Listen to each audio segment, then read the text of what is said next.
बृहस्पतिवार व्रत की कथा। तो एक बार बोलिए प्रेम से विष्णु भगवान की जय, लक्ष्मी माता की जय। की प्राचीन समय की बात है।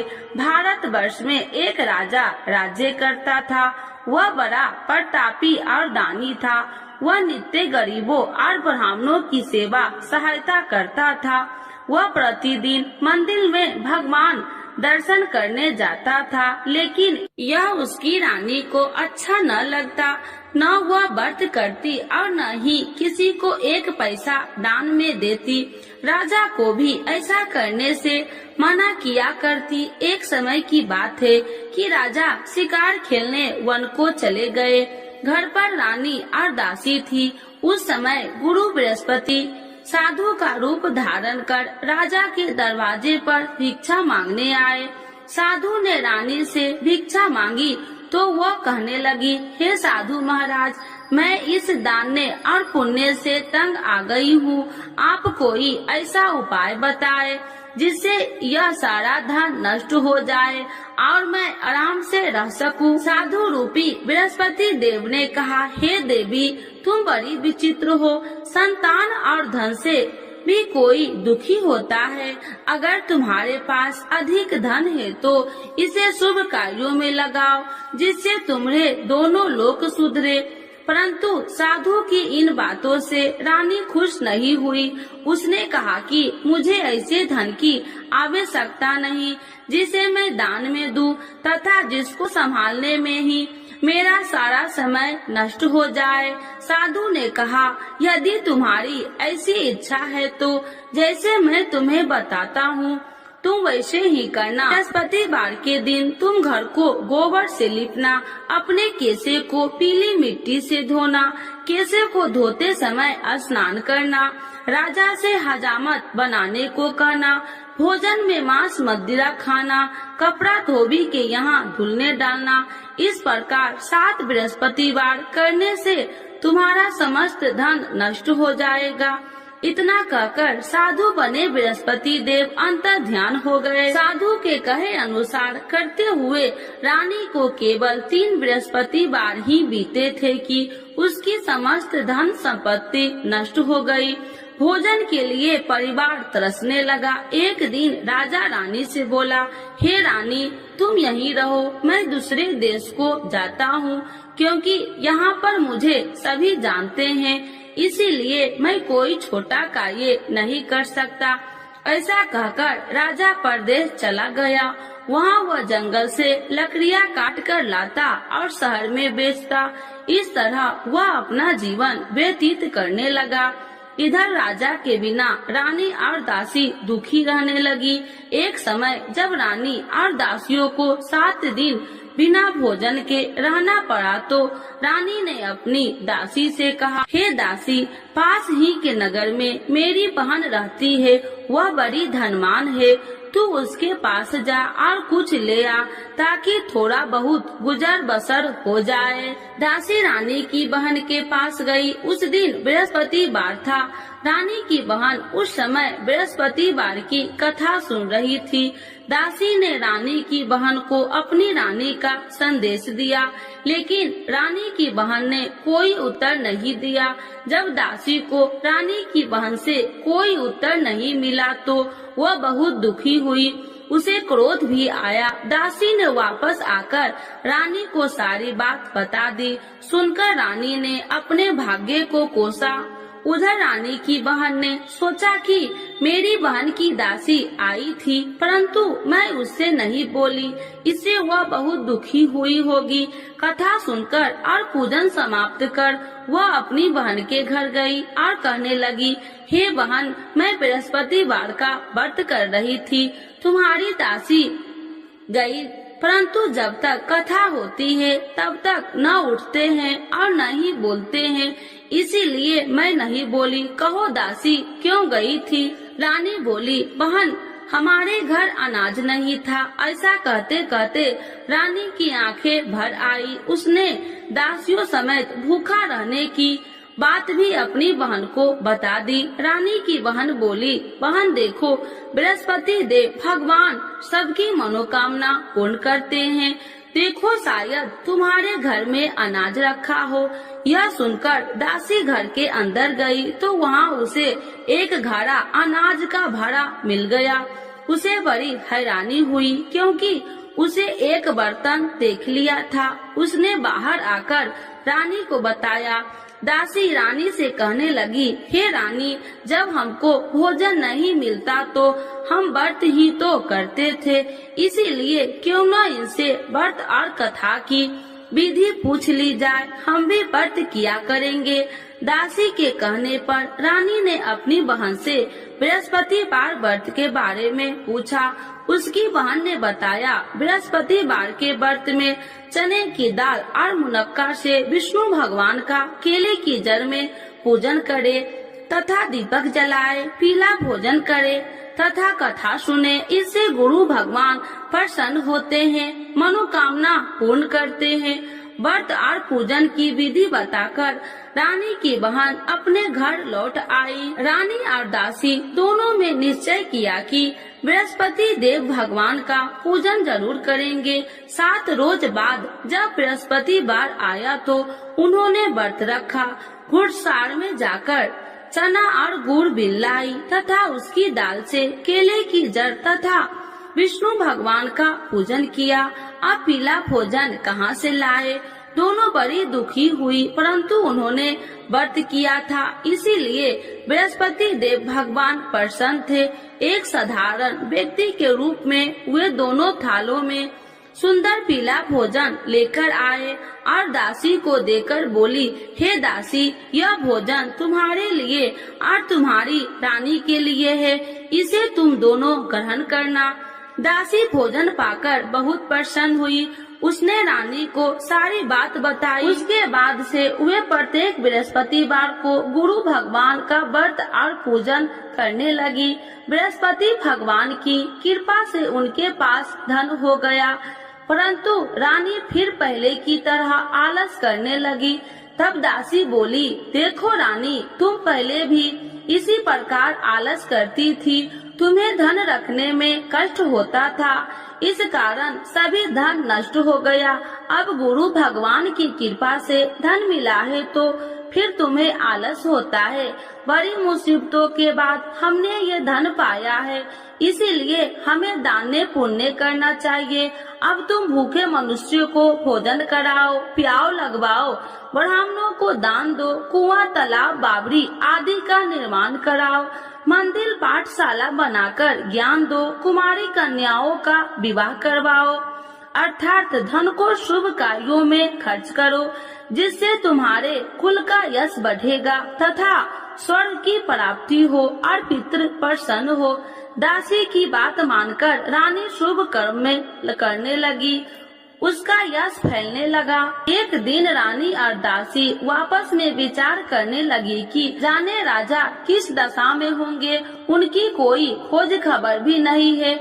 उन्होंने श्रद्धा पूर्वक गुरु बृहस्पतिवार भगवान से प्रार्थना की, राजा जहाँ कहीं भी हो शीघ्र वापस आ जाए। उधर राजा परदेश में बहुत दुखी रहने लगा। वह प्रतिदिन जंगल से लकड़ियाँ बीन कर लाता और उसे शहर में बेचकर अपने दुखी जीवन को बड़ी कठिनता से व्यतीत करता।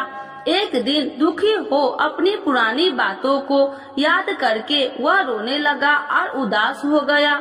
उसी समय राजा के पास बृहस्पति देव साधु के भेष में आकर बोले, हे लकड़हारे, तुम इस सुनसान जंगल में किस चिंता में बैठे हो, मुझे बतलाओ। यह सुन राजा के नेत्रों में जल भर गया और साधु की वंदना कर राजा ने अपनी संपूर्ण कहानी सुना दी। महात्मा दयालु होते हैं। वे राजा से बोले, हे राजा, तुम्हारी पत्नी ने बृहस्पति देव के प्रति अपराध किया था, जिसके कारण तुम्हारी यह दशा हुई। अब तुम चिंता मत करो, भगवान तुम्हें पहले से अधिक धन देंगे। देखो, तुम्हारी पत्नी ने बृहस्पतिवार का व्रत प्रारंभ कर दिया है। अब तुम भी बृहस्पतिवार का व्रत करके चने की दाल व गुड़ जल के लोटे में डालकर केले का पूजन करो। फिर कथा कहो या सुनो, भगवान तुम्हारी सब मनोकामनाओं को पूर्ण करेंगे।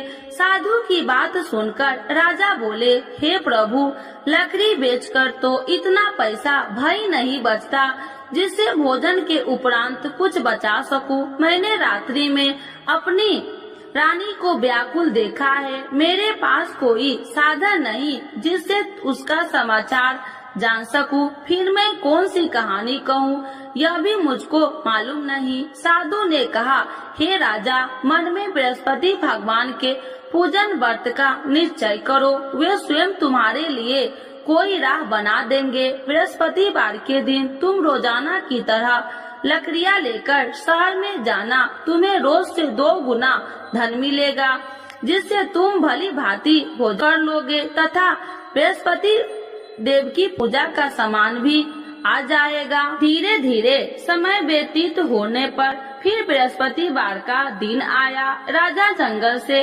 लकड़ियाँ काटकर शहर में बेचने लगा।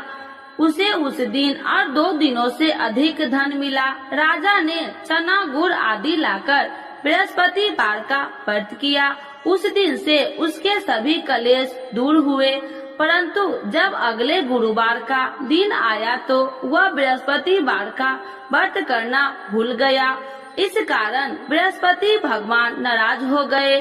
उस दिन उस नगर के राजा ने विशाल यज्ञ का आयोजन किया था तथा अपने समस्त राज्यों में घोषणा करवा दी कि सभी मेरे यहाँ भोजन करने आवे, किसी के घर चूल्हा न जले। इस आज्ञा को जो न मानेगा उसको फांसी दे दी जाएगी। राजा की आज्ञा अनुसार राज्य के सभी वासी राजा के भोजन में सम्मिलित हुए, लेकिन लकड़हारा कुछ देर से पहुंचा, इसीलिए राजा को उसको अपने साथ महल में ले गए। जब राजा लकड़हारे को भोजन करा रहे थे तो रानी की दृष्टि उस खूंटी पर पड़ी जिस पर उसका हार लटका हुआ था। उसे हार खूंटी पर लटका दिखाई नहीं दिया। रानी को निश्चय हो गया कि मेरा हार इस लकड़हारे ने चुरा लिया है। उसी समय सैनिक बुलाकर उसको जेल में डलवा दिया। लकड़हारा जेल में विचार करने लगा कि जाने कौन से पूर्व जन्म के कर्म से मुझे यह दुख प्राप्त हुआ है, और जंगल में मिले साधु को याद करने लगा। तत्काल बृहस्पति देव साधु के रूप में प्रकट हो गए और कहने लगे, अरे मूर्ख, तूने बृहस्पति देवता की कथा नहीं की, इसी कारण तुझे यह दुख प्राप्त हुआ है। अब चिंता मत कर, बृहस्पतिवार के दिन जेल खाने के दरवाजे पर तुझे 4 पैसे पड़े मिलेंगे। उनसे तू बृहस्पतिवार की पूजा करना तो तेरे सभी कष्ट दूर हो जाएंगे। अगले बृहस्पतिवार उसे जेल के द्वार पर 4 पैसा मिले। राजा के पूजा का सामान मंगवाकर कथा कही और प्रसाद बांटा। उसी रात्रि में बृहस्पति देव ने उस नगर के राजा को स्वप्न में कहा, हे राजा, तूने जिस जेल में बंद किया है उसे कल छोड़ देना, वह निर्दोष है। राजा प्रातः काल उठा और खूंटी पर हार टंगा देकर लकड़हारे को बुलाकर क्षमा मांगी तथा राजा के योग्य सुंदर वस्त्र आभूषण भेंट कर उसे विदा किया। गुरुदेव की आज्ञा अनुसार राजा अपने नगर को चल दिया। राजा जब नगर के निकट पहुंचा तो उसे बड़ा ही आश्चर्य हुआ। नगर में पहले से अधिक बाग, तालाब और कुएं तथा बहुत सी धर्मशालाएं, मंदिर आदि बने हुए थे। राजा ने पूछा कि यह किसका बाग और धर्मशाला है। तब नगर के सब लोग कहने लगे कि यह सब रानी और दासी द्वारा बनवाए गए हैं। राजा को आश्चर्य हुआ और गुस्सा भी आया कि उसकी अनुपस्थिति में रानी के पास धन कहां से आया होगा। जब रानी ने यह खबर सुनी कि राजा आ रहे हैं तो उसने अपनी दासी से कहा, हे दासी, देख राजा हमको कितनी बुरी हालत में छोड़ के गए थे, वह हमारी ऐसी हालत देखकर लौट न जाए, इसीलिए तू दरवाजे पर खड़ी हो जा। रानी की आज्ञा अनुसार दासी दरवाजे पर खड़ी हो गई और जब राजा आए तो उन्हें अपने साथ महल में लिवा आई। तब राजा ने क्रोध करके अपनी तलवार निकाली और पूछने लगी, बताओ यह धन तुम्हें कैसे प्राप्त हुआ। तब रानी ने सारी कथा कह सुनाई। राजा ने निश्चय किया कि मैं रोजाना दिन में 3 बार कहानी कहा करूँगा और रोज व्रत किया करूँगा।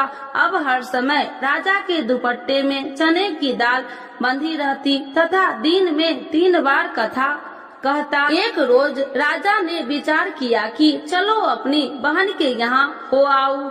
इस तरह का निश्चय कर राजा घोड़े पर सवार हो अपनी बहन के यहाँ चल दिया। मार्ग में उसने देखा कि कुछ आदमी एक मुर्दे को लिए जा रहे हैं। उन्हें रोककर राजा कहने लगा, अरे भाइयों, मेरी बृहस्पतिवार की कथा सुन लो। वे बोले, लो हमारा तो आदमी मर गया है, इसको अपनी कथा की पड़ी है। परंतु कुछ आदमी बोले, अच्छा कहो, हम तुम्हारी कथा भी सुनेंगे। राजा ने दाल निकाली और कथा कहनी शुरू कर दी। जब कथा आदि हुई तो मुर्दा हिलने लगा और जब कथा समाप्त हुई तो राम राम कह के वह मुर्दा खड़ा हो गया। राजा आगे बढ़ा, उसे चलते चलते शाम हो गई। आगे मार्ग में उसे एक किसान खेत में हल चलाता मिला। राजा ने उसे कथा सुनने का आग्रह किया, लेकिन वह नहीं माना। राजा आगे चल पड़ा। राजा के हटते ही बैल पछाड़ खाकर गिर गए तथा किसान के पेट में बहुत जोर से दर्द होने लगी। उसी समय किसान की माँ रोटी लेकर आई। उसने जब देखा तो अपने पुत्र से सब हाल पूछा।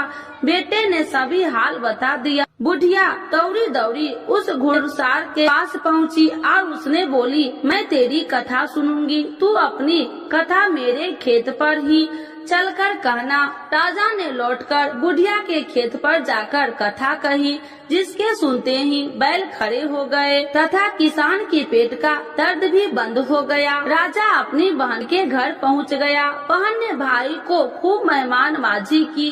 दूसरे रोज प्रातः काल राजा जागा तो वह देखने लगा कि सब लोग भोजन कर रहे हैं।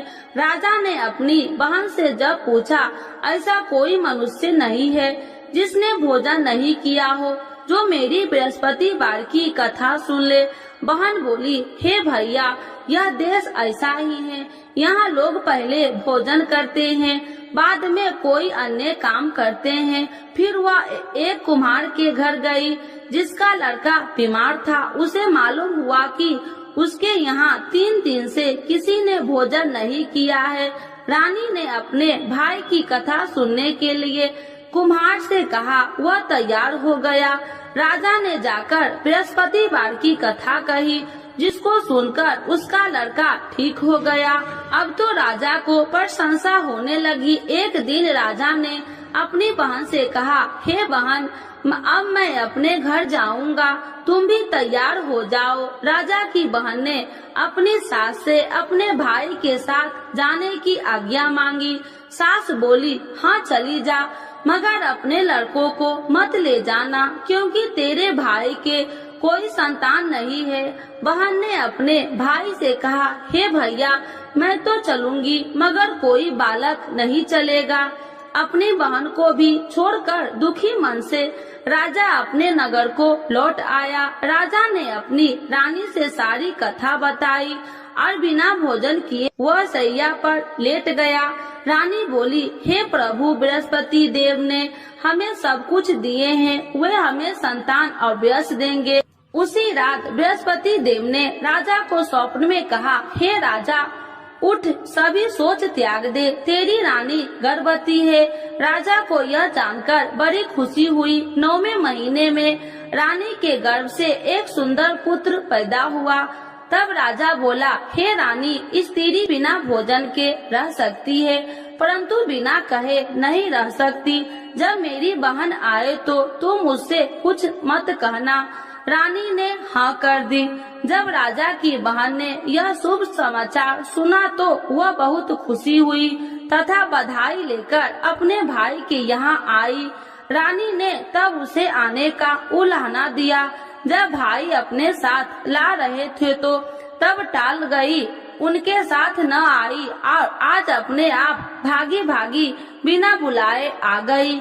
तो राजा की बहन बोली, भाई मैं इस प्रकार न कहती तो तुम्हारे घर औलाद कैसे होती। बृहस्पति देव सभी मनोकामनाएं पूर्ण करते हैं। जो श्रद्धा भाव पूर्वक बृहस्पतिवार का व्रत करता है एवं कथा पढ़ता है अथवा सुनता है और दूसरों को सुनाता है, बृहस्पति देव उसकी सभी मनोकामनाएं पूर्ण करते हैं, उनकी सदैव रक्षा करते हैं। जो संसार में सद्भावना से गुरुदेव का पूजन एवं व्रत सच्चे हृदय से करते हैं, उनकी सभी मनोकामनाएं वैसे ही पूर्ण होती है जैसे सच्ची भावना से रानी और राजा ने बृहस्पति देव की कथा का गुणगान किया तो उनकी सभी इच्छाएं बृहस्पति देव जी ने पूर्ण की। अनजाने में भी बृहस्पति देव की उपेक्षा न करे, ऐसा करने से सुख शांति नष्ट हो जाती है।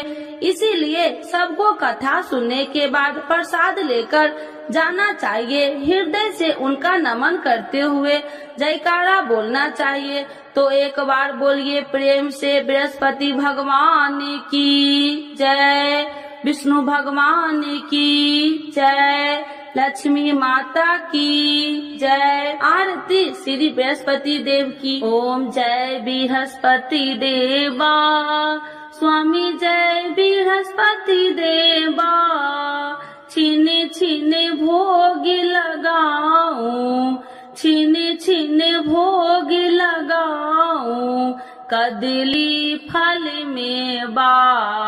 ओम जय बृहस्पति देवा, तुम्हें पूरन परमात्मा, तुम्हें अंतर्यामी, स्वामी तुम्हें अंतर्यामी, जगत पिता जगदीश्वर, जगत पिता जगदीश्वर, तुम्हें सबके स्वामी। ओम जय बृहस्पति देवा, चरणामृत निज निर्मल, सब पातक हरिता, स्वामी सब पातक हरिता, सकल मनोरथ दायकी, सकल मनोरथ दायकी, कृपा करो भरता। ओम जय बृहस्पति देवा, तन मन धन अर्पण कर, जो जन शरण पड़े, स्वामी जो जन शरण पड़े, प्रभु प्रकट तब हो करे, प्रभु प्रकट तब हो कर, आकर द्वार खड़े। ओम जय बृहस्पति देवा, दीन दयाल दयानिधि, भक्तन हितकारी, स्वामी भक्तन हितकारी, पाप दोष सब हरिता, पाप दोष सब हरिता, भव बंधन हारी। ओम जय बृहस्पति देवा, सकल मनोरथ दायकी, सब संशय तारो, स्वामी सब संशय तारो, विषय विकार मिटाओ, विषय विकार मिटाओ, संतन सुखकारी। ओम जय बृहस्पति देवा, जो कोई आरती तेरी प्रेम सहित गावे, स्वामी प्रेम सहित गावे, ज्येष्ठानंद बंद सो, ज्येष्ठानंद बंद सो, सो निश्चय पावे। ओम जय बृहस्पति देवा, स्वामी जय बृहस्पति देवा। बृहस्पति भगवान की जय, विष्णु भगवान की जय, लक्ष्मी माता की जय।